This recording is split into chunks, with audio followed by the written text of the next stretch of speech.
all, thank you all that is here and that are here to see these presentations in this last day. So thank you so much. I'm Arturo Escobar. I'm here. I'm from Brazil. I'm here representing the Free School of Harm Reduction there. So I give you good afternoon, colleagues, and welcome to this last day of HR25 in Bogotá, the largest global gathering dedicated to advancing harm reduction science, policy, and practice.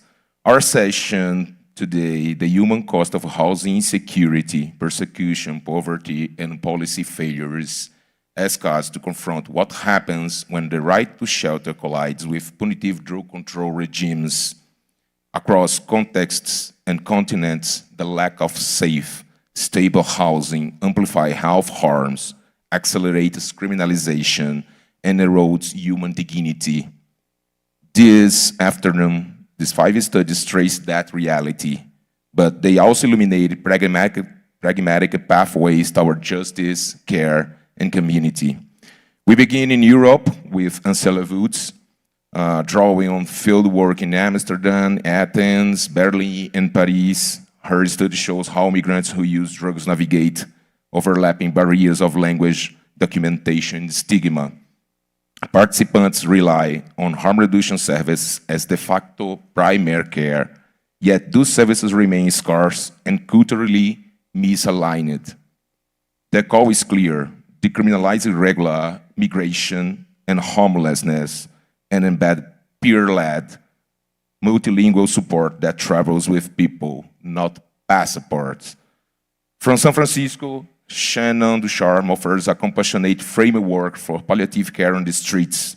People experiencing homeless who use drugs often reach end-stage illness outside traditional systems. Shannon's street medicine team builds trust through radical acceptance, active listening, and grief support for patients, families, and providers alike. Her models remind us that housing security is also an existential end-of-life issue. Next, Dr. Catherine Tomko interrogates the urban political economy of gentrification in Baltimore. Drug-related 911 calls fell citywide after decriminalization, but declines were shallower and short-lived in rapidly gentrifying tracts. Her mixed methods work suggests the new welfare residents can reactivate policing through citizens' call for service, perpetuating racialized surveillance, even under progressive policy. From Manchester, Professor Rob Rolfs evaluated the Support and Punish Street Engagement Hub by collocating rapid opioid prescribing, housing assistance, wound care, and social benefit support. The hub tackles the structural drivers of street-based survival economies. The data show that when we meet basic needs first, arrests, public order offenses, and drug-related harms decline together. Finally, closing our session presentations today, Thiago Calil, centers Latin American exploding homeless crisis, tenfold growth in São Paulo alone. His analysis of Housing First pilots argues that unconditional access to shelter is not a luxury, but a legal right under the Universal Declaration of Human Rights. Integrating harm reduction into urban planning, he shares a roadmap for cities from Bogotá to Mexico City to turn housing into the first pillar of care. Taken together, these presentations expose a continuum from precarious migration to street-based living, from escalation of policy to end-of-life abandonment, yet they also deliver evidence-based strategies, peer-led multilingual services, mobile palliative teams, multi-agency engagement hubs, housing-first architecture that can dismantle the cycle of persecution and poverty. I invite you to listen for the common thread. When we treat housing as the foundation of harm reduction, we transform both public health and human rights. With that, let's welcome our first speaker, according to the program. Remembering that each presenter has 12 minutes to talk in line with the guidelines. I will sign you in the 10 minutes, and then after in the final minutes, After these presentations, we will open for discussion with our audience today. So, welcome, Ancella. You decide. Okay.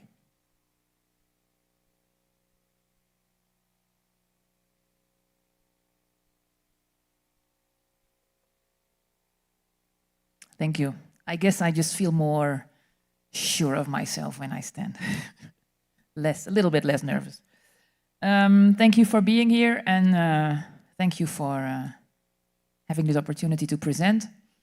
So my name is Ancella Voets. I work for Mainline, an organization in the Netherlands, and I'm here to present, as Arturo told you, on harm reduction services specifically for people who use drugs and who have a migration background. Two things. When at Mainline we talk about and work with people who use drugs, we work with people who are marginalized, not the bankers who are sniffing their cocaine in the weekend or on Monday morning. They have all the right to do that, don't get me wrong, but they don't need our help. And at the same, in the same vein, when we talk about people with a migration background, we are not talking about, let's say, the expats who come to work in the Netherlands and who have a good life. Again, they have all the right to do that. They don't need our help. So migrants, as we meet them, are the marginalized ones. So migrants who use drugs are double marginalized, as you'll understand. Thank you. Okay.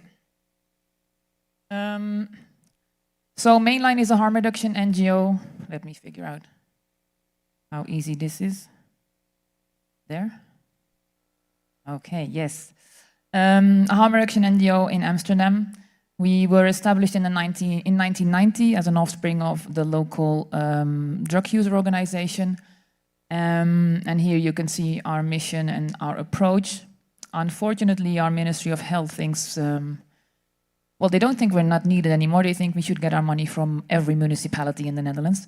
So they are planning to cut our funding starting next year and going down to zero in 2028. So let's see, as part of the right-wing fascist movements all over the world, we're also part of that.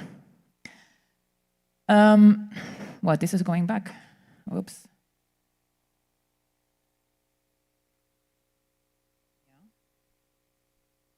Oh, wait, maybe like this? Sorry. So we have an outreach team working in the Netherlands, and our outreach workers, they work throughout the country, small country. They work in the street, they work in parks, in shelters, in drug consumption rooms, in prisons, and they meet all kinds of marginalized people who use drugs. And the last few years, more and more, they were seeing migrant people or people with a migrant background living in the streets, some of them undocumented asylum seekers or refugees, some of them migrant workers who had come to work, lost their job, and then also lost their housing, because in the Netherlands, for most of the migrants, their housing is linked to their job. So you lose your job, you lose your house. So more and more challenges, and well, once living in the street, using drugs is a very effective way of coping with all the stress. So more and more issues also with people with a migrant background living in the street using drugs. So we started this program with some European partners that are all listed here. In 2022, it was an EU CEMIT program, and it was about services for vulnerable migrants who use drugs in the European Union, hoping to fill the knowledge gap, because honestly there is not so much research done, and also the practice gap at the crossroad of drug use and migration. The goals of the project, oh, I need to do this, are listed here. Mostly we wanted to contribute to understanding the needs of the vulnerable and often street-based people who use drugs and live in the street, helping to improve local responses in the countries selected, which were Netherlands, France, Greece, and Belgium. No, Germany, sorry. Germany. So It is said, and we say, that we did community-based research. Now, as an organization, when we say community-based or community-led, we mean that the people involved are engaged from the beginning. Here, that was difficult on one hand because this was a new target group for us, and on the other hand, because we were working with the university who wanted to, I think, have a little bit more control and do things in a scientific way. So people who use drugs were not involved from the beginning. The university made the research design, the University of Ghent in Belgium. But we did recruit and train people who use drugs to do the research as much as possible in those 4 countries. And, well, I'm saying countries, but basically it was cities. It was in Amsterdam, Athens, Brussels, and Paris, so only 1 city per country. So we also did a data review, a database analysis of what was already known, and a Delphi process, and then came the participatory research. It was quite challenging. As I said, for us it was a new group that we were diving into, so difficult to find and quite marginalized. And at the same time, when we could find people, they were often somehow, somewhere within linked to an organization. And often those organizations who work with migrants or refugees, they were not very willing to let us talk to their clients about drugs, because that's quite a complex and sensitive topic for organizations and for people who are not used to talking about that. So it was difficult to get through to people. And if we managed to find people maybe outside of those organizations, or if we did get access, it was still difficult, because also for many people it's difficult to talk about their drug use. There's lots of shame, there's lots of trauma, either from back home or from during the flight or from arriving and living in the Netherlands on the streets. So it was challenging, but that's of course why it needed to be done. Sorry, I'm forgetting. So when we go to the findings, we see that many people who use drugs and have a migrant background, no, I'm not going to say it like that, because of course many people do not live on the street, but many of those people that we met, they lived in the street, they were unemployed, they were suffering from psychological distress, and they often did not have a work permit or a health insurance, which makes it very difficult in European countries to actually have access to healthcare. They often also had limited social networks. And again, there was also a lot of distrust within and among the community, because actually it is not a community. It's very different people from very different countries from all over the world finding themselves in the Netherlands. So you cannot actually speak of one community. And obviously there was a lot of stigma, double stigma, sometimes triple stigma, with people being and using drugs and being homeless and being a migrant, which is not fun these days in the Netherlands.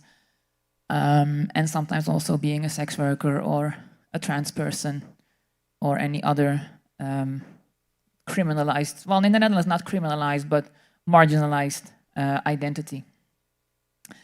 And then on the other side, with the healthcare workers or with the organizations working with people who use drugs or working with migrants, there was a lot of lack of knowledge in the migrant organizations, lack of knowledge on drugs and drug use and harm reduction.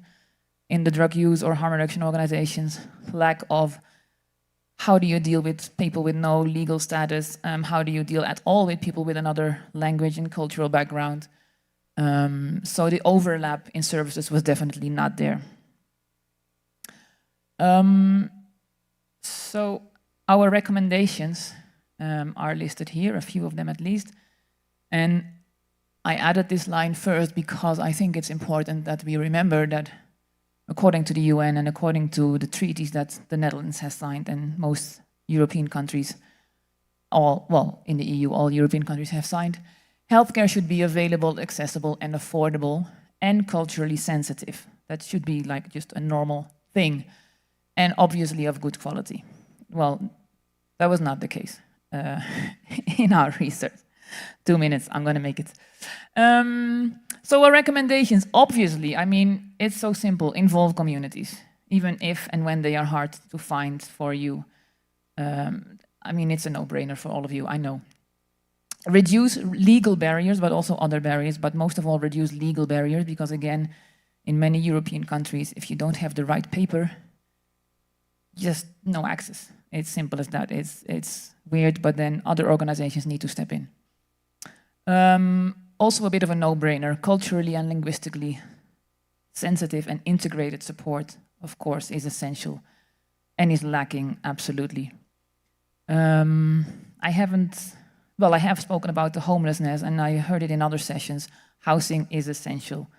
As long as people are on the street, they are in a lot of distress. So housing is very essential for helping, well, anybody on the street, also this group. Continuity, also a no-brainer, I think, and collaboration. Trauma-sensitive support. As I said, many people have suffered from trauma, and outreach activities to actually reach the right people. So those were the most important recommendations. I would like to invite you to check out the rest. I've put a lot of information there. I'm also going to show you a little bit of the things that we made. We produced quite a few information materials for people with a migration background. Also stuff like these in different languages for people living in the Netherlands to find out about their rights in the Netherlands. A little streetwise thing where people can find out where and how they can get help. And then also there is this magazine. And then I think there is a QR code, yes, where you can access all these resources. And of course, they are also on the other 3 cities, on Berlin, Athens, and Paris, but I spoke mostly of what I know best in the Netherlands. Thank you very much.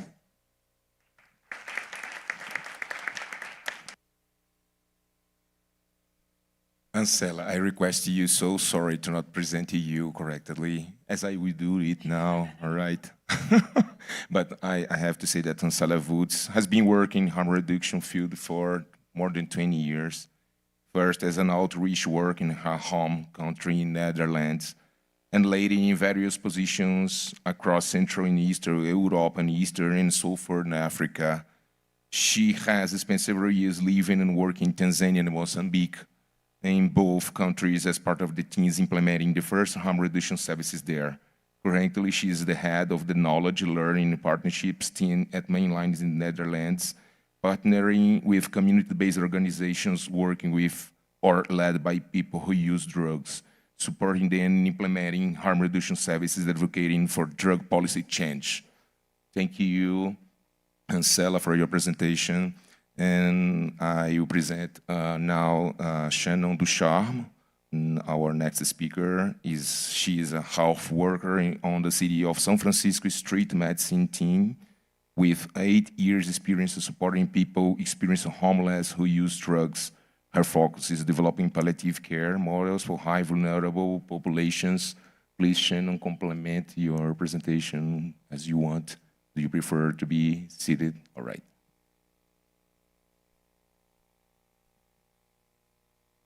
Hello, everybody.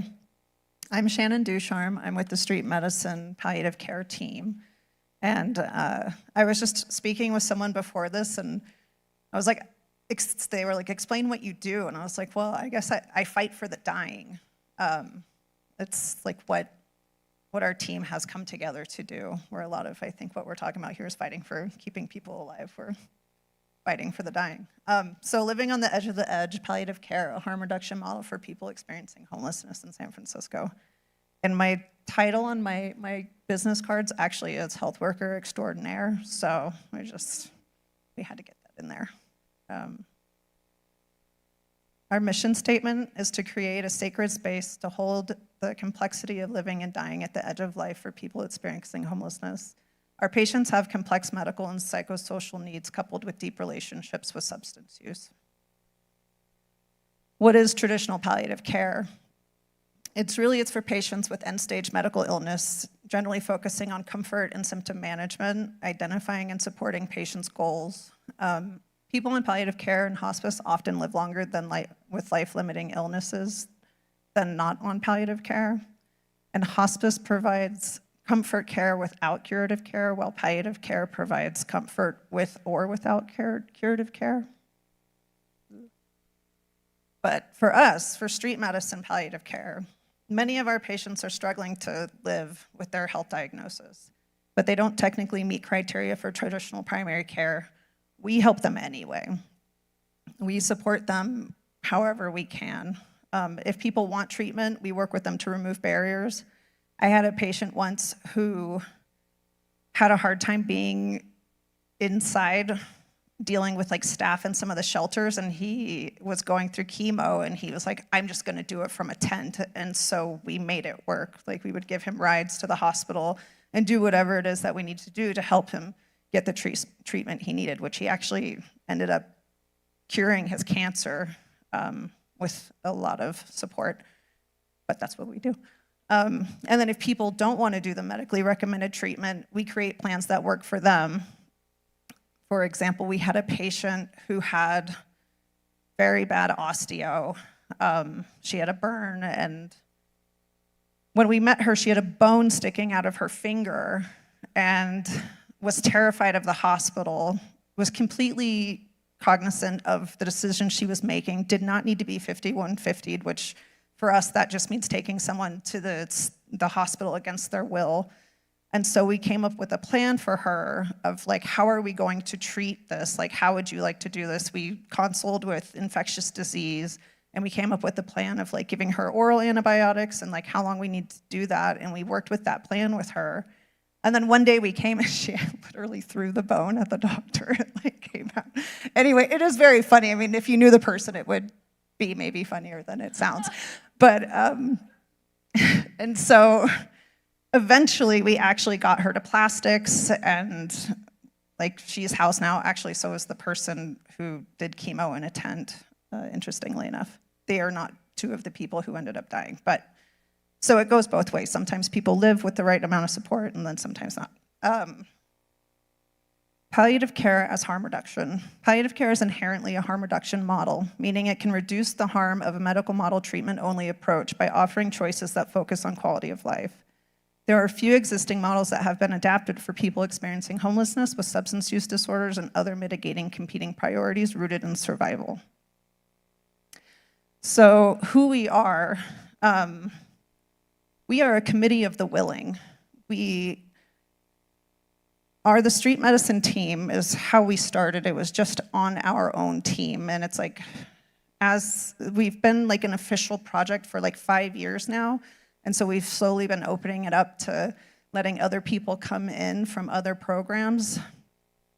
So there's doctors, nurses, health workers, peer support specialists, social workers. We have a volunteer chaplain. We also have a volunteer death doula, which it's interesting that there's even a name for like death doulas now, because people who've been doing death work know that it's kind of just this thing that's been going on forever. Anyway, and so we all have come together. We don't get extra funding for it. We just kind of work it into our regular like work, and which is kind of sad because right now with all of the attacks on harm reduction, like our program is actually starting to be attacked, which stresses me out that I might actually just not get paid to do it, and I'll just do it volunteer, and that's fine. I am happy to do that. Anyway, so we meet once a month to work on like skills and competencies and stuff for like 2.5 hours. And then we also like have teamlets and we work together. Like there'll be a social worker, a health worker, a doctor, you know, like whoever is working best with whichever patient. We get referrals from our own team, and now we've like opened it up. And now that hospitals actually know about us, we're getting lots of referrals from hospitals too. So we have to really figure out who it is that we can take on. How this project began, for me, it began out of like a poor health outcome. I had a person that I had worked with for a very long time that ended up getting kidney failure. And this is one of those people, like we got him inside many times, but he just felt safer outside. And he just didn't really like being inside.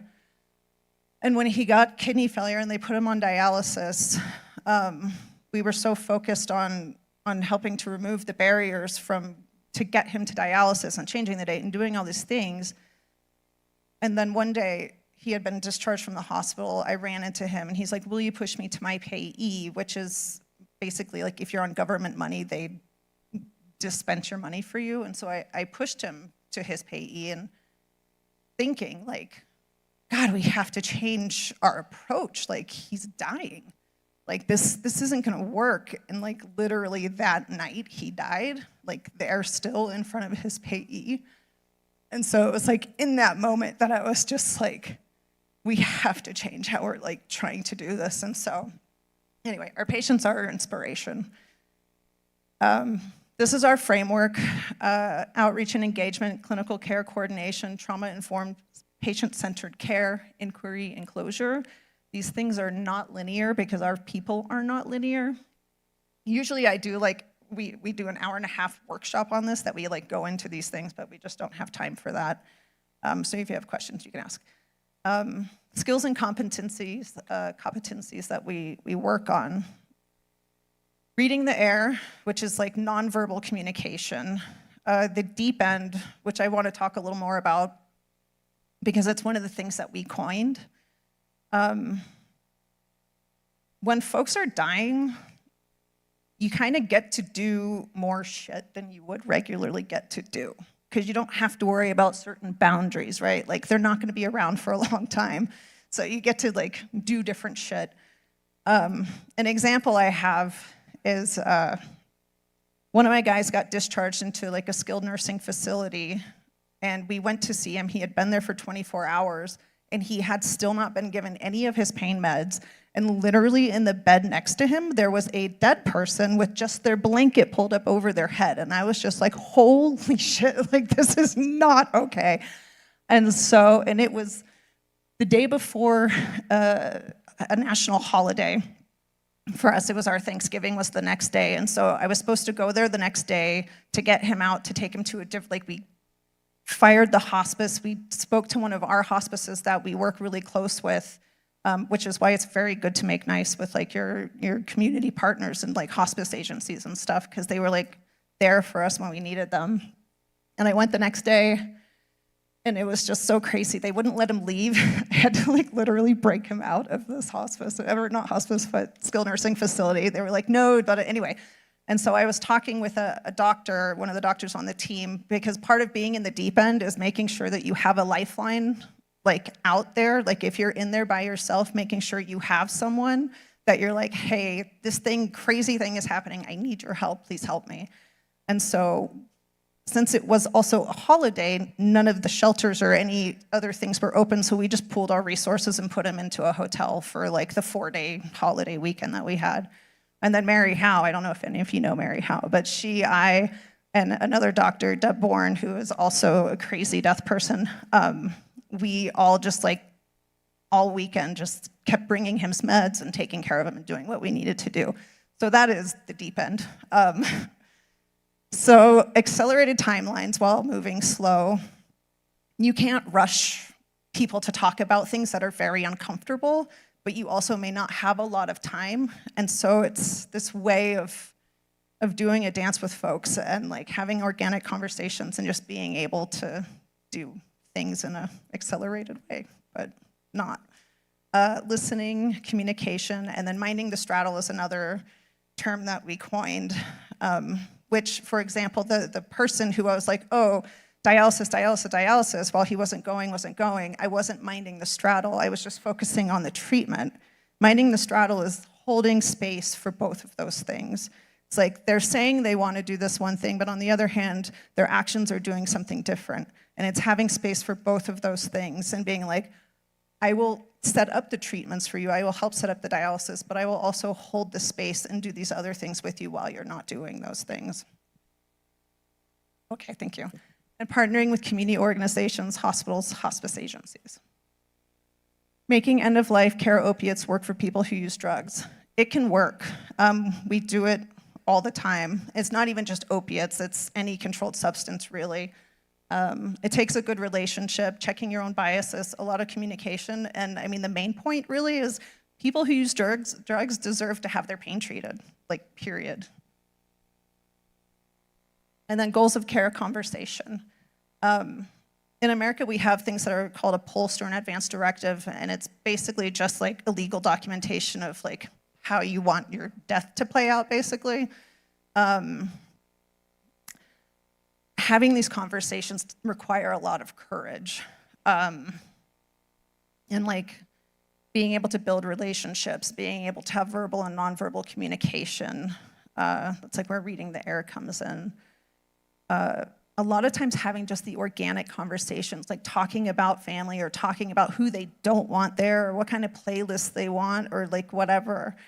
And then also naming the straddle to the patient, like reflecting it back to them and being like, hey, you're saying this thing, but you're doing this thing. Like, how can we get this more congruent for you? And then interpretation is advocacy, making sure that, because our folks don't have family most of the time. They don't have a lot of friends. They don't have people to speak for them. And sometimes we're the only ones who have their voice at the end of their life. And so it's making sure that like you're charting or you're making note and you're like really keeping track of what this person's desires and goals are. That's it. Thank you.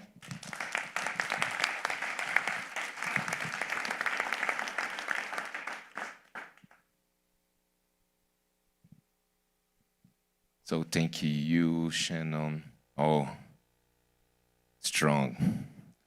Now our next speaker is Dr. Catherine Tomko. She's a research faculty member at the Johns Hopkins School of Public Health. She specialized in social epidemiology, examining structural factors that shape substance use and mental health outcomes among people who use drugs. Please complement anything you want. Thank you so much. I am going to present today on gentrification and policing and sort of the state of the literature, what is out there, what people have found about the relationship between the two, and I'll kind of walk you through sort of why we have the rationale for maybe looking at this and the things that we found that could have some important policy implications for housing policy and for people who use drugs and their safety.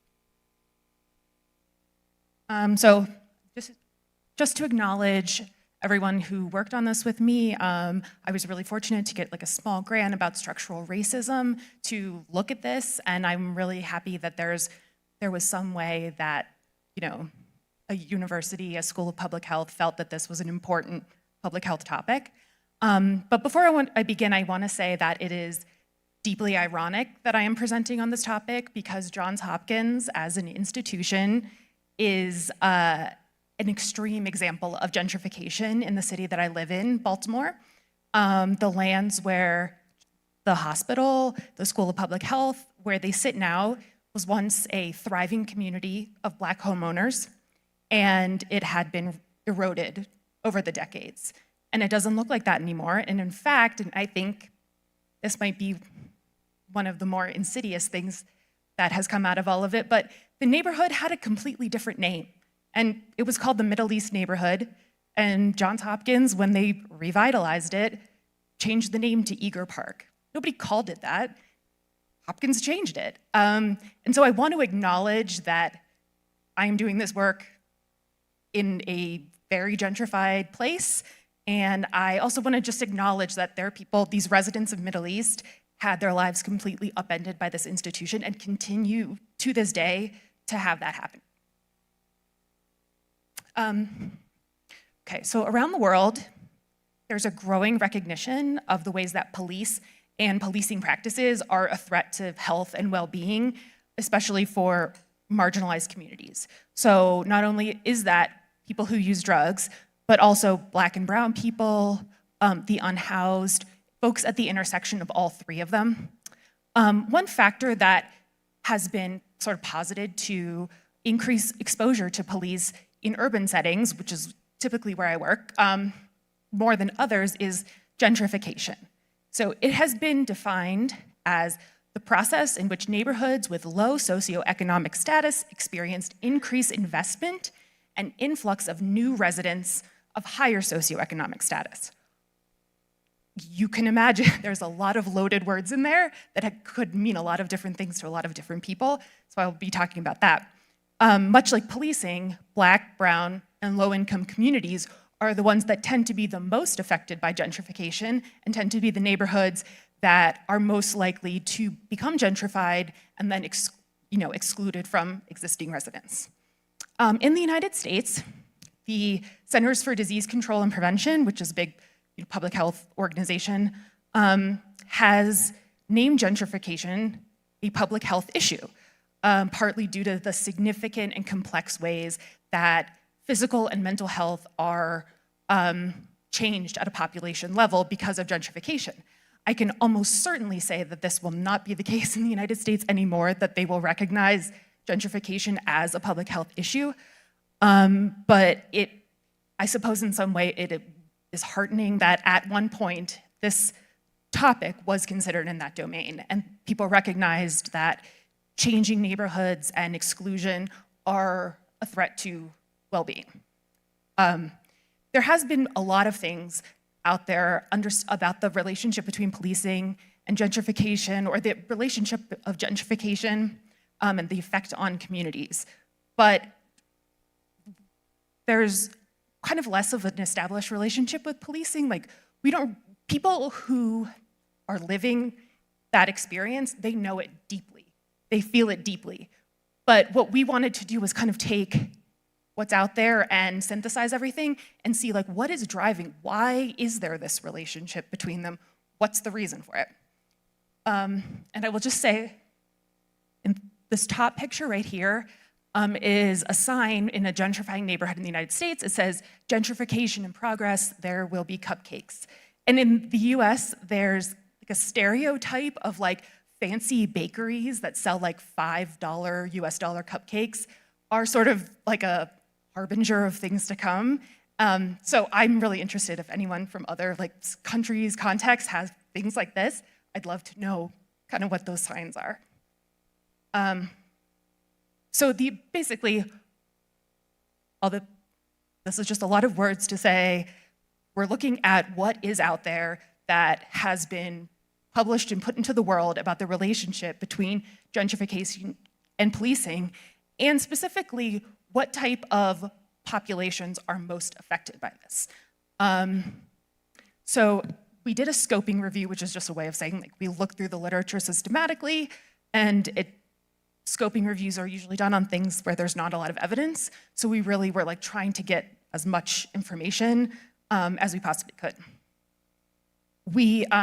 I worked with an incredible team, some of which are here in the room, and we looked through over 2,600 abstracts and titles. Ultimately, we ended up with 26 studies that we looked at that examined this relationship. On the left are some characteristics of those studies. Most studies were conducted in North America, specifically in the United States. And I know that this is not just a North American issue, and this is something that is happening around the world. So I just found it very interesting that that's sort of where this was all, where the most research was taking place. But the remaining settings were mostly divided between Australia, the UK, Germany, and Israel. I come from a public health background, so I wanted to see how these studies viewed gentrification and policing as health issues rather than criminal, legal, or city planning issues. I wanted to see, basically, do people recognize that policing is a threat to health? Gentrification can be a threat to health. In fact, very few were from that discipline. Most were from urban studies or geography backgrounds. Most of the studies were also qualitative. They gathered really rich data about people's experiences and kind of their life and the trajectory of the neighborhoods. And so it was kind of, we were able to really get that rich data and kind of understand maybe some of the things that drive the relationship between these two. So the first thing I'll talk about is what's called direct policing. So direct policing is the actual interpersonal interactions between a person and a police officer. That can be harassment, violence, arrest. This isn't just like, hey, how you doing? Have a nice day, officer. This is like true interactions, and it's often not positive. Overall, studies found a really clear and consistent relationship across contexts that gentrified or gentrifying neighborhoods saw increased direct policing and an increased presence of police in those gentrified areas. But the studies differed on why that might be the case or what's driving it. So there's 3 mechanisms that we kind of found in the literature. So the first one is citizen-led involvement with the police. So this happens through calls for 311 or 911 calls for service. So in the United States, 911 is like our emergency number, but 311 is a non-emergency number. A lot of cities have it, so you can report municipal issues, my water's out, or what ends up happening here is someone's using drugs on my street, people are loitering around, and I think they're selling drugs, there's graffiti, so I think that there's an unsavory element, those sort of things. So our review found sort of support for a group threat hypothesis. So the idea that undesirable groups create a sense of dread and can constitute like threats to people that they feel that they need to report to police. So you may be thinking, if these areas are gentrifying and there's richer white people, like how aren't they in the minority? Like it's a previously predominantly Black community and there's a few people in the white community who are coming in, aren't they in the minority? Well, that's true, but the research we reviewed suggested that their political power is the thing that gets everyone's attention, their money and their political power. And so even though they're now a minority in these communities, their money and their power talk. Right, the second is economic or politically led mechanism. So that's new businesses coming in, new investments coming in, and the police and the city want to protect those new investments. A lot of literature actually looked at the Olympics and the World Cup as 2 really big drivers of gentrification and police cracking down on people. And then the third is just from the police themselves, having the idea that we're the saviors of the community and we have to come in and clean it up. And indirect policing is sort of vicarious experiences. You hear about someone's experiences with police, and you sort of are being surveilled a lot. So that's what we found, is that there's a lot of ambient surveillance. People felt paranoid and anxious and stressed because they felt that they were always being watched, and truthfully, they probably were. And increasing tension and unease from being surveilled. But this was really like an underexplored area of research, and I think it's really interesting to kind of see how within communities that this word spreads and it really affects people deeply. And then these, thank you. I'm just going. Okay, and then this is what, I'll just present this as the last slide, but these are some of the health effects that have come out, even though there wasn't a lot of literature in like the public health domain. Mental health and physical health were these 2 areas, specifically that anxiety and stress, resulting depression, and actual violence from police were things that came up a lot. But behaviorally, we know, like people who use drugs know their relationship with the police, like they want to avoid them. They don't want to, like if you see police and you've just bought drugs and you're about to use, you want to get the hell out of there. So there's a lot of different things like increasing overdose, rushing to inject to avoid the police can have, its own health risks. And then the last thing, and I think it's really important, is erosion of cultural practices. Music, dancing, parties, these were all things that drew police attention, new citizen attention, and they were sort of tamped down by police, and that erodes the fabric of a community really quickly. And I think the social cohesion of a community is incredibly important for health. It is the health of the community, and the idea that, playing music outside could get you arrested is certainly a direct threat to health. Okay. Sure. And then this is just, I will just put this up here. These are kind of the gaps and opportunities. Again, I said I've come from a research background. I really want to use my research as an advocate to have conversations about policy changes that can recognize that policing is a threat to health. There has to be some way to reform that, and that people have to be able to have safe and affordable housing, and not just in their own little areas. They need to be integrated into the community. People need to have a diversity of neighbors and opportunities. Great, that's it, thank you.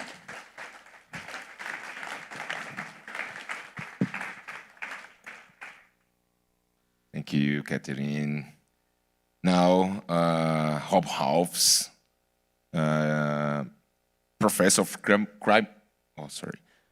Criminology and Social Policy and Deputy Director of the Drugs Policy and Social Change Research Center at Manchester Metropolitan University. He has conducted applied drug research since 1997, focusing on harm reduction, treatment, and police response.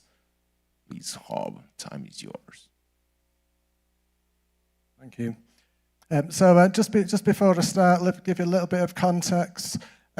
Called in this presentation, Support, Don't Punish, obviously to pay kind of homage to the amazing Support, Don't Punish campaign, but also this initiative that I'm going to talk about today was actually kind of police-led, and I'll give you the context in a moment of why this kind of develops from a policing perspective.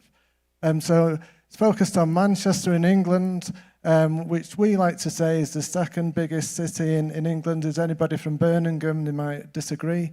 But we have got the second largest homeless population in England and Wales. So in terms of the context, and I mentioned that this was kind of initiative that come from the police. In the year before this was developed, you can see here just over 3,500 incidents where the police were called and arrested people that led to arrest.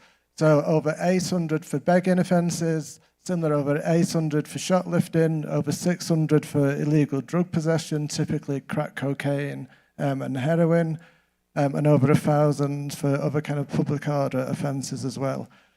So those who were arrested and taken to the police station for these offences, they were drug tested, and in 9 out of 10 cases, they tested positive for heroin and or cocaine as well.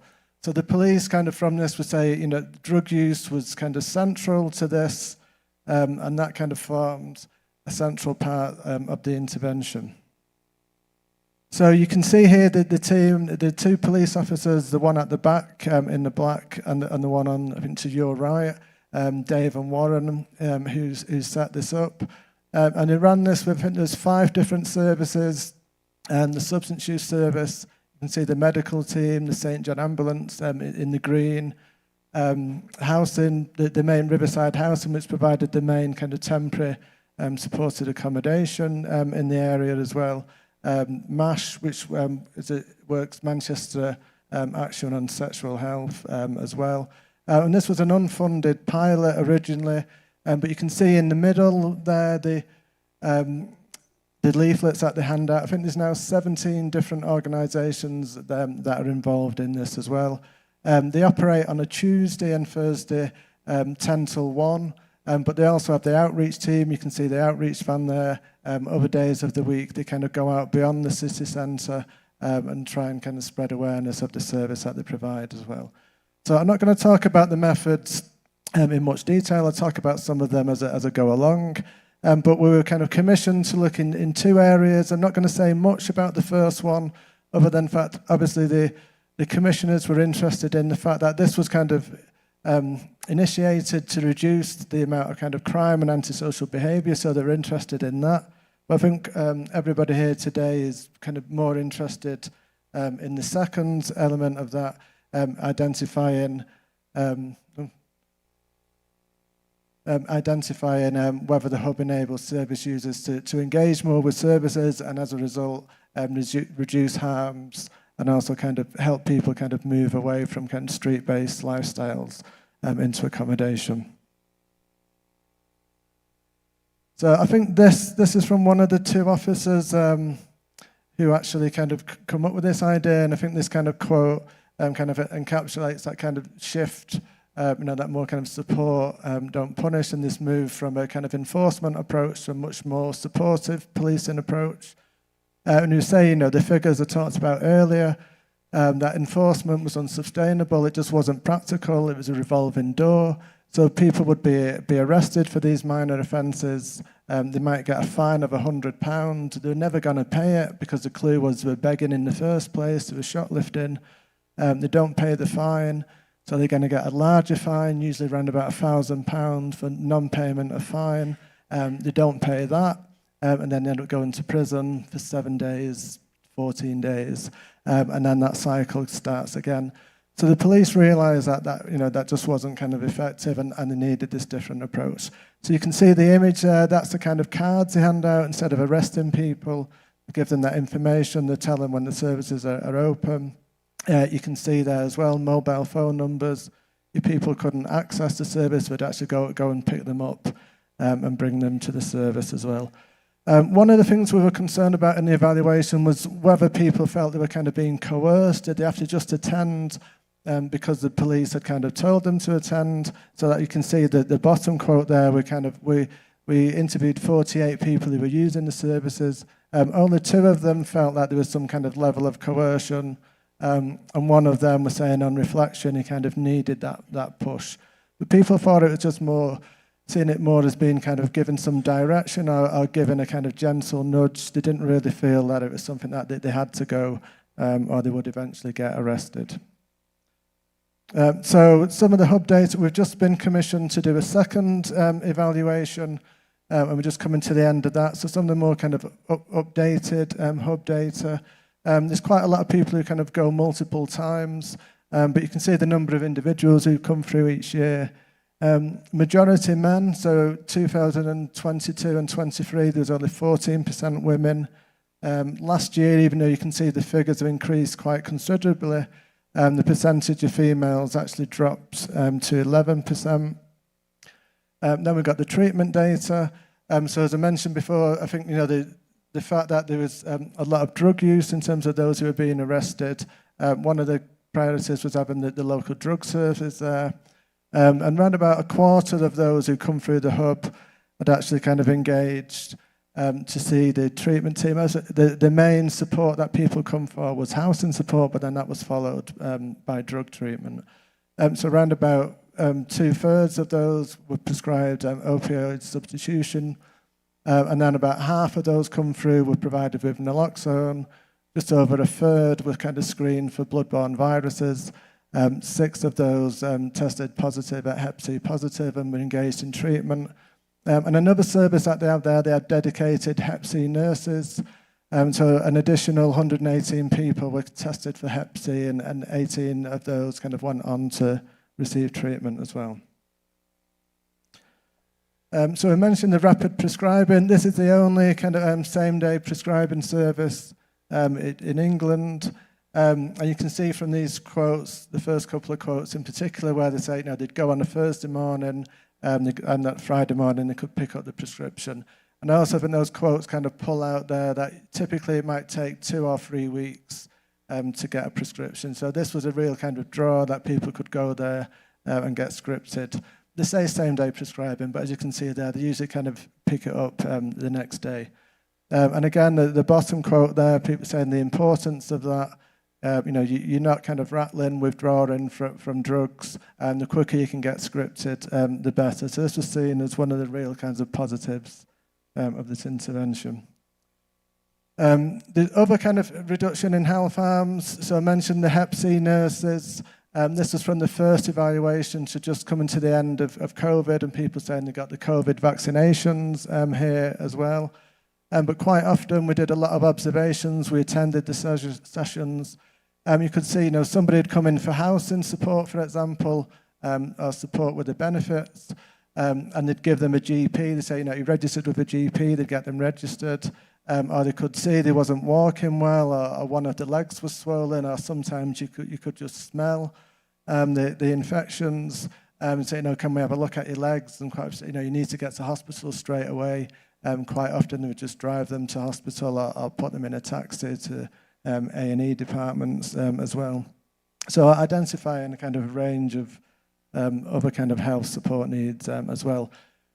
So this kind of more kind of supportive rather than enforcement way of policing in the city centre had led, you can see from this first couple of quotes, a much more kind of positive experience and view of the police.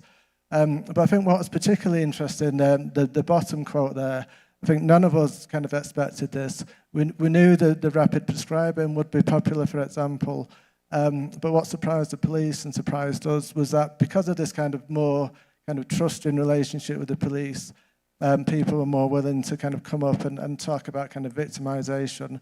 And there's been quite a lot of cases where people kind of, you know, committing kind of violence and sexual assault had actually kind of been charged now. So that was an unexpected thing in terms of, you know, supporting around kind of victimization in the homeless community. I said 2 minutes. I'm amazed. I was so worried about the time. So the other benefits of a co-located multi-agency model. Say quite often people would come in for one thing, but they say, you know, you've got a half an hour wait to see the treatment service. You know, is there anything else we can do? Can we get you a bank account? Ask them, you know, what are the reasons why you were begging? And sometimes they say, well, you know, I can't get my benefits, or the disability, they'd have a disability assessment there as well. Or they would say, you know, there's a big issue seller. People could kind of sell the big issue instead of begging, which is a magazine that comes out around begging, so people could earn money through selling the big issue as well. So say a wide range of additional support that was offered as well. Which by coincidence, this was kind of covered in the Big Issue magazine a couple of years ago. Has Manchester found an innovative way to tackle begging?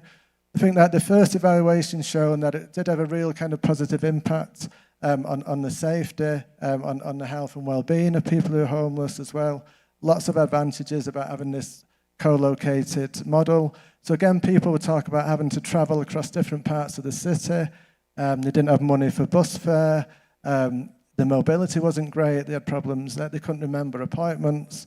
One that come up a lot was, you know, having to repeat the story to 5, sometimes 10 different organisations. If they go to the hub, they check in, they speak to one person, and then they would kind of, you know, just direct them to the other 4 or 5 services that they need. So that's something that come up a lot as well. But you may have noted those a bit more eagle-eyed. There was no quotes from females, apart from the very last quote. And as I talked about, you know, limited number. There's a lot more male homeless than there's kind of female women. But I think that ratio is still kind of distorted. So around about 10-11% of women that are coming into service as well. I think some of the other presentations have talked about the need for kind of trauma-informed approach. Some of the services did operate from a trauma-informed approach, but others, such as the police, didn't. So one of the 19 recommendations we made was around more kind of trauma-informed service. It was quite a kind of clinical setting. So they've recently got funding. Now it's more like a well-being spa retreat. They've got kind of a water feature. They've got the Buddhas. It's a nice kind of light green environment. So they made it a much more kind of trauma-informed environment as well. But I think, you know, what's been said previously, you know, and we talk about what some of the, you know, the messages from the conference around housing is harm reduction.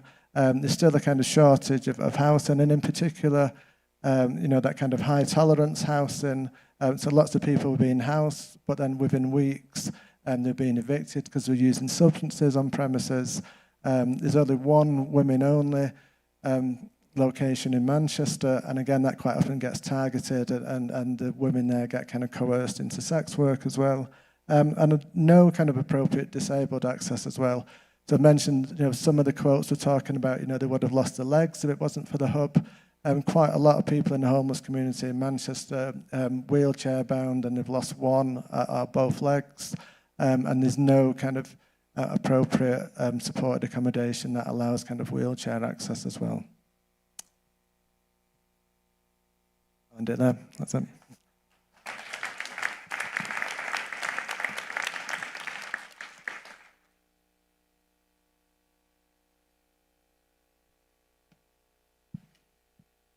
Okay, our last speaker today, Thiago Calil, is a drug user, psychologist, harm reduction practitioner, and a postdoctoral fellow in geography department at UNESP Brazil.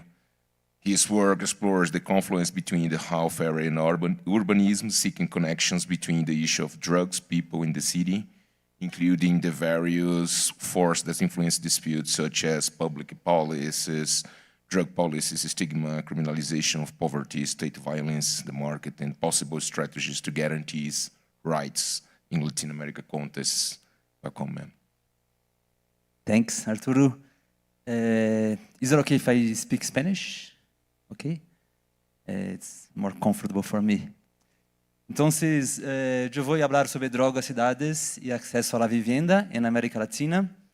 Eu vou trazer alguns dados de São Paulo, Brasil, e algumas experiências de acesso à vivenda, Housing First, ao redor do mundo, para pensar inspirações para nós acá na América Latina, pero consciente de que aqui na América Latina temos que encontrar nossos próprios modos de pensar o cuidado de acordo com nosso contexto latino-americano. Então, o contexto de CADE, de habitantes de CADE, em São Paulo, temos crescimento muito grande de habitantes de CADE. Em 91, eram como 3.000 pessoas na CADE, e em 2021, como 31.000 pessoas na CADE. Estes são os dados oficiais da alcaldía de São Paulo, mas sabemos que é dado subestimado, que há muita mais gente na CADE. Mas o importante para nós é que é uma constante crescente, cada vez mais pessoas habitando em la CADE. Em São Paulo, acá em la CADE são como 12.000 pessoas que dormem em la CADE em 2019. Em 2021, quase 20.000 pessoas que, de hecho, descansam em la CADE. E como abrigos, que são serviços temporários, né? Não são como vivenda, solo 1.000 cupos mais em 2 anos, ou seja, muito mais pessoas vivendo, de hecho, em la CADE. E é uma tendência em toda a América Latina, que agrava as desigualdades econômicas, políticas, sociais e históricas da herência colonial, como São Paulo, mais ou menos 31.000 dados oficiais, mas estimamos que seja como 50 ou 60.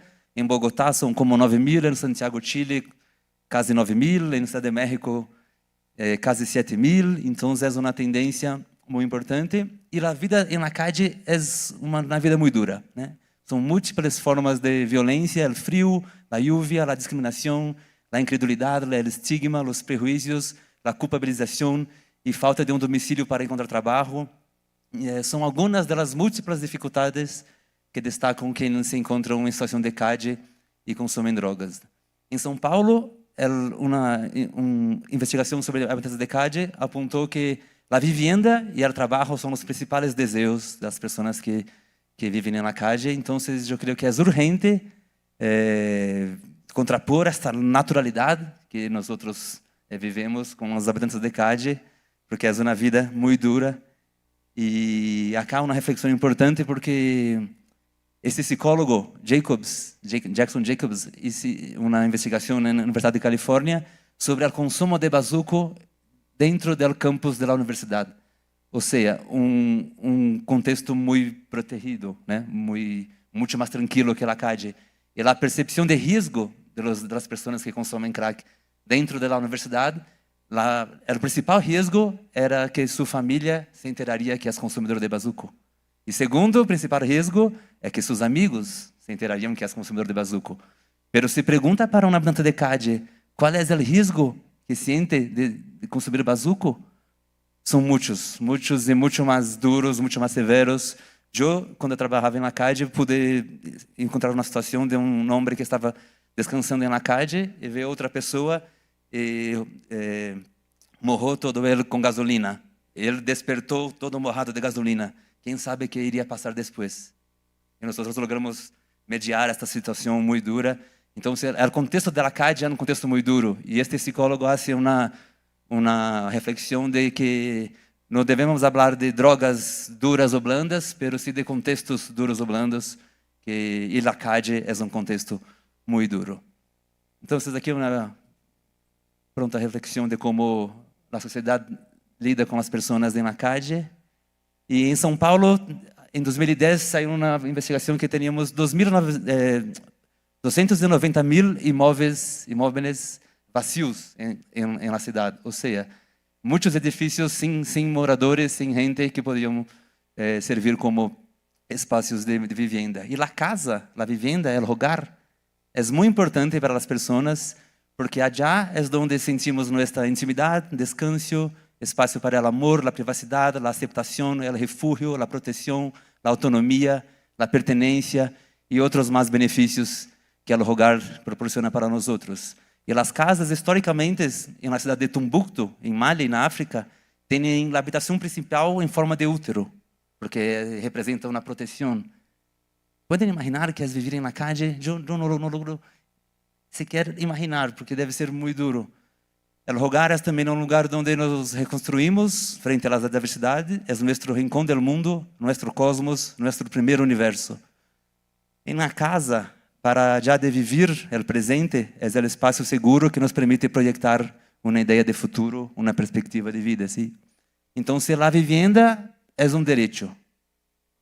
Pero, apesar de a vivienda ser reconhecida como um direito desde os anos 40, em 92 também a Agenda 21 reforça a importância da vivienda para a vida das pessoas, né? Como acesso à vivienda, uma vivienda segura e saudável, é essencial para o bem-estar físico, psicológico, social.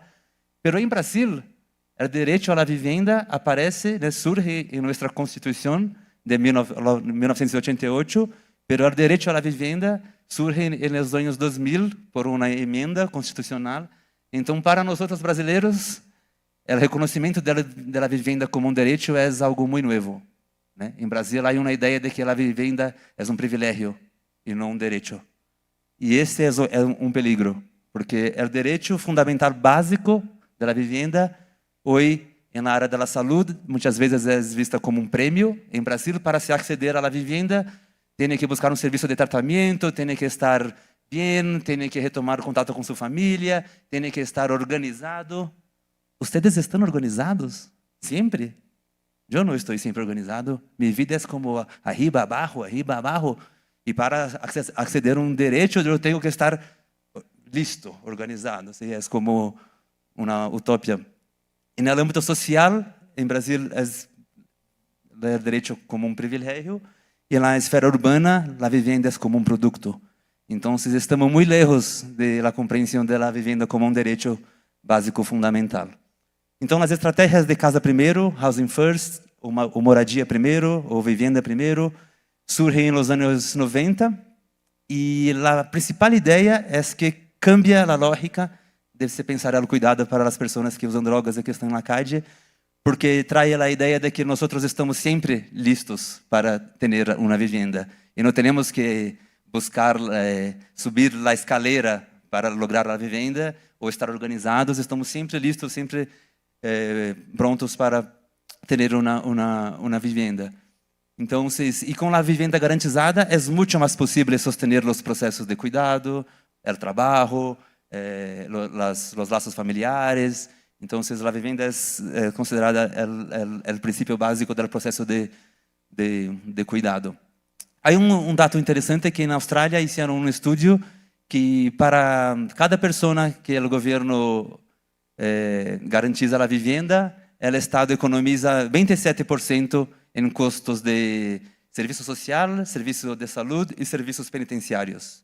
Então, em outras palavras, é mais caro manter a gente em la calle.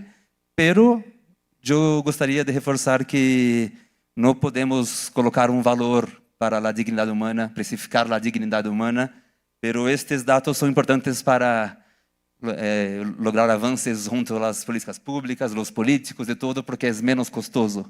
Pero para nosotros que trabajamos con eso, es importante sostener que la dignidad humana no tiene precio. Y hay también datos internacionales que las personas que tienen la vivienda garantizada, los patrones de consumo de drogas no aumentan. Entonces, las personas siguen consumindo, pero de un modo mucho más estable y con menos posibilidad de abuso de las sustancias. Entonces, garantizar la vivienda com privacidade, com estabilidade e com permanência, né, no temporário, e como el apoio, com acompanhamento de outros projetos comunitários, né, proporcionando cuidado integral para as pessoas. E o acesso à vivienda também pode trazer muitos benefícios, não só para as pessoas, mas para toda a comunidade, né? Em Seattle, nos Estados Unidos, há uma diminuição de 60% das reincidências criminais depois de que as pessoas tiveram acesso à vivienda. E está bem. Aqui são alguns hotéis de Canadá, de PHS, creio que já conhecem. Eu pude conhecer esta realidade e é uma rede de serviços que trabalham juntos. Então, é importante salientar que não só o serviço de vivienda, mas como cooperativas e outros serviços juntos, para buscar uma integração comunitária, assim, incluso com consumo de álcool, né? Garantizar a vivienda para pessoas que fazem consumo de álcool, e o próprio serviço que garantiza a vivienda também oferece álcool para as pessoas como forma de cuidado, e isto é construído junto com a equipe técnica do serviço. Isso é muito importante. Então, em Brasil, se eu proponer isso, amanhã estarei na cárcel. Em Finlândia, há uma ideia, há dados importantes que nos últimos 35 anos lograram baixar de 20.000 pessoas vivendo na calle para 4.000, com acesso à vivenda garantizada. E aqui são uma perspectiva de, até 2027, não ter mais habitantes de calle em Finlândia com esta estratégia. Em São Paulo, Brasil, tivemos serviço por 2 anos e pouco de vivenda garantizada, pero muito curto. E nesses 2 anos tivemos uma única investigação, e esta investigação tem esses dados que 95 dos beneficiários do programa Braços Abertos apontaram a vivenda como a garantia da vivenda como o aspecto mais importante, porque o programa oferecia vivenda, trabalho e tratamento em saúde. E 88% reportou haver reduzido o consumo de drogas, 84% estava vinculado aos serviços de saúde, e 72% participava regularmente das frentes de trabalho proporcionadas pelos programas. Aqui são os hotéis que temos em São Paulo. Foram só 2 anos, entre 2014 e 2016, e não temos mais, por cambios ideológicos, políticos, proibicionistas. Outras iniciativas de Brasil são o programa Atitude de Recife. Alguns amigos, Arturo, Rafael, estão aqui. Eles são há mais de 10 anos que têm essa iniciativa, e com muitas vivendas e com apoio do governo do departamento de Pernambuco em Brasil. Isso é importante porque os outros que temos em Brasil, acá em São Paulo, são iniciativas das organizações civis. ¿Sí? Então, fica, é projeto que temos 3 casas em São Paulo, que também garantizam vivenda, e o Techo, Trabalho e Tratamento é outro projeto que trabalha também com talleres culturais, e atualmente oferecem vivenda para 12 pessoas de Cracolândia, em São Paulo, onde há como 2.000 pessoas habitantes de calle que consomem bazuco. E em América Latina temos mais alguns outros programas, como Chile, Uruguai, pero é muito pouco, né? E a necessidade é muito grande. Então, é uma provocação como temos que avançar na América Latina. E para encerrar, é importante como podemos realmente oferecer estas vivendas. E uma ideia que estamos trabalhando em Brasil é que as autoridades públicas poderiam ser proprietárias dos edifícios e a gente tendria o benefício do direito de uso e não de propriedade das habitações. E a gestão dos programas de atenção poderia realizar-se entre alianças das universidades, da organização de civis e técnicos governamentais. Em contextos de violência, como São Paulo, onde a violência policial é muito grande, é muito difícil avançar, porque la constante violencia policial provoca conflictos locales y los conflictos locales en el territorio dificultan mucho la integración comunitaria y para poder pensar acceso a la vivienda en el propio territorio que las personas viven. Sí, ese es el último. Entonces, yo creo que es eso, reforzar el carácter comunitario de los procesos de cuidado en América Latina con la estrategia de vivienda garantizada y en esa interfaz entre la vivienda, reducción de daños, cuidado, planificación urbana y producción del espacio. Y se queda una provocación, no sé si conocen esta película, Detropia, es una película muy interesante sobre la realidad de Detroit, donde hay muchos miles de inmuebles vacíos y muchas personas habitantes de calle. Es un complejo paradojo. Gracias. Gracias, Thiago. Thank you so much, man. I request so sorry for our audience, for our presenters, for the absence of dual translation, but without lose time, I would love to open the discussion. Okay, we have the first here. You. Please, you can say your name. Hi, my name is Justine. I am a healthcare provider in the city of Toronto. I work within a primary care team. We are the only primary care team that actually provides street outreach primary care to people that are living on the streets. We're a team composed of 4 people. Myself, I'm the social worker, 2 nurses, and then a family doctor. We recently had a program launched. It's called the CORE program. It's a program that's composed of 4 also people, but they actually exist in quads based on the different regions. The one team that I work on, we're a team that serves the entire GTA, the Greater Toronto Area of Toronto, which is a city that's estimated to have 4 million people. And the last streets assessment that we did, we estimated that there was about 10,000 people that were currently living on the streets, and that's not including utilizing shelters. We will have in the next coming months the latest count that was conducted in October of 2024. And it's not really a question, more of a comment. I think that Rob, as great as it is, I think, to have research involved in a lot of the work that we do, when we use words and when we talk about harm reduction, we have to acknowledge that harm reduction is something that was created, informed by people who use drugs, but people who were living and existing in the situations. But when we also utilize words like support, don't punish, and also have police involved in these kinds of things, it doesn't really correlate to what you're trying to do, right? And so when I talk about the core team and then the team that I am currently working on, I talk about the importance of policing. Same thing that Dr. Catherine was also mentioning. It poses an incredible risk to the health that people are currently experiencing. We go and provide wound care to people. We provide OAT. We provide safer supply. We provide everything under the moon that is required for them. And we're really undersourced, underfunded. And when medicals step in and take away the meaning of phrases such as harm reduction and support, don't punish, and involve police, it's really not the radical thing that these things are based on, right? And when I talk about the core team, I talk about this because this is also the same approach that Manchester is having, where they go and say, hey, we don't want to arrest you, but we want to provide support to you.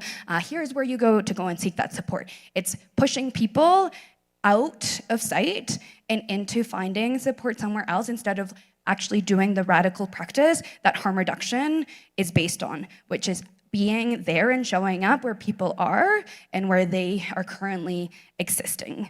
The core team is a team composed of 3 police, all 3 of them. The starting salary for a police in the city of Toronto is about $120,000 salary a year, but a social worker is a quarter of that, and that's just in the first year. And so, more of a comment again, we really have to be introspective, and when we utilize the words harm reduction, when we talk about people who use drugs, when we actually talk about providing radical support and not punishing, about how we actually conduct the research and how we want to have conversations around it, because I think it's just creating more and more margins than needed. You.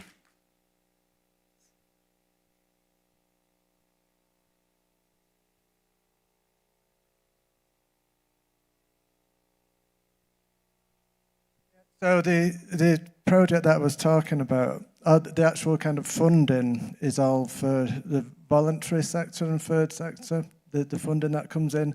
So the police kind of initiated the idea and come up with that. But one of the recommendations that we had in the first report was that there was quite a heavy police presence actually at the centre. So, for example, 2 police officers would be on the door. They would check people coming in. So one of the recommendations we made in the first evaluation was not to have that kind of police presence as part of the hub model as well. And all the funding that has kind of come in for it, none of that is linked to the police anyway. And a lot of that outreach that is done by some of those kind of like the treatment services and lots of kind of smaller voluntary sector as well.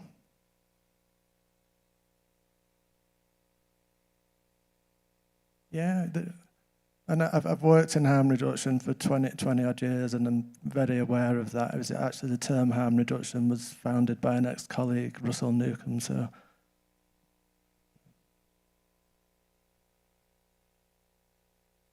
hi, I have a question for Catherine. You said that one of the gaps of investigation is the lack of explicit, consistent definition of gentrification, and I think I can definitely agree with that. But I guess that in few words, it's a class issue, right? But at least in countries from Latin America and from Costa Rica, the issue also has like a, how can I say this? Like a national issue. I'm thinking about nationality, sorry. Because in Costa Rica, many people from the global north are moving, right? Especially in the coastal areas. And at least in what you talked about is mostly about how these people who are engaged in gentrification, right? They're causing it. They can call the police because there are some people outside of the streets using drugs, but at least in Costa Rica, we're seeing how these people moving from the global north to countries from Latin America, they're also drug users, right? And they will change the dynamic of how drugs are used in this area or the kind of drugs that they're using. And I know that because of the space we're in, we know that the drugs are not the problem, but I'm just wondering if in the research that you did, you came across with any article talking about how gentrification is also changing the patterns of drug use, especially in Latin America, and how, I mean, it has also contributed to homelessness, of course, and people from the coastal areas have said this. And they have even made strikes and protests in the streets whenever there is an electronic music festival because they are against the use of drugs. Right, so like it has been hard to make an intent so they don't frame this as putting drugs are the problem, but the communities are seeing it as one. So I'm just wondering, yeah, if any articles that you looked into talked about this, because at least in Latin America is a really prevalent issue. Thank you. Thank you so much for that.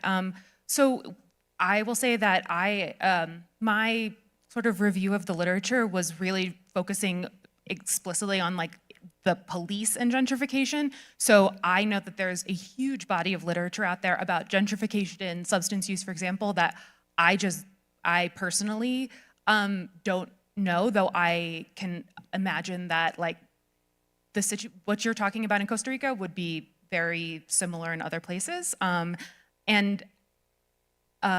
So one of the inconsistencies in definitions of the United States, for example, is some places define it purely economically. It's richer people are coming into a poorer neighborhood, basically is how some people say it. In the United States, because we also have very complicated racial dynamics, some people also define it by changes in racial demographics too. But at that, part of the challenge of gentrification work is that context is so important in it, and that kind of is why there are so many different definitions. And the literature that I reviewed had very little from Latin America, so I highly encourage, research in that area because I think like nationality is incredibly important. And at least in the United States, where a lot of this work was taking place, it just wasn't as, I guess, relevant to the research question as race was. But that's a particularly US issue. So yeah, I would encourage you to keep exploring that, because I think it's very interesting and really important to how gentrification and our understanding of it develops. So we have time just to a short question, right? Try to be short. Janetta from Canada. Question for Shannon. Thank you for bearing witness. I'm a family doc too. People have been congratulating me on an election, and we have a lot of scary shit happening right away. We have legislation in my province going down, and it will pass, to lock people up, people I love. And people will die. So I've been thinking about how do we hold space for that, and try to prevent as much harm as we can in that. Talking about these essential things that we do in family medicine all the time around goals of care, what matters to you about your care, and having these conversations preemptively, and maybe finding out, does somebody want treatment if they get picked up or not, and writing that down, you know, so we know what their wishes are. My worry is no one's gonna listen. And I can do whatever I can to advocate and say, this is what someone told me they want. But people always say, well, they're not in the sound of mind. They can't make up their own decisions anymore. They don't know who their family is. They can't choose that for themselves, because everyone's got street family and chosen family, right? How do you navigate that? How do you navigate that everyone tells you that they know better? A huge part of what we do is actually go into the hospitals and do teaching. Like, we go in, we make ourselves known, and we partner with the palliative teams in the hospitals, and we're just there. We're there. We show up and we're like, we've known this person. Like, I've been on an ethic committee so many times for so many cases, being like, take the trach out. She doesn't want the trach. This isn't what she wants. And ironically, they took the trach out and she like came to it. She was like, oh, okay, I'll participate, you know? But like, we thought we were like sending her to her death, which, you know, thank God we pulled that fucking trach out. It's also, some of the doctors and nurse practitioners that I'm working with are working on getting their 5150 license so that they can make sure that invalid 5150s don't happen. Like, they're there to be like, this person has the right to make their choices. They're not out, you know, they're making cognitive choices. Like, you cannot take this person away. Because a lot of what we have right now are people who are not that and are just like, oh, the mayor wants us to get people off the street. They're not doing what the mayor wants to do. Let's 5150 them. Like, that's the real reality. And so we have more providers now that are stepping up and being like, okay, we're gonna make sure this doesn't happen. I hope that answers your question.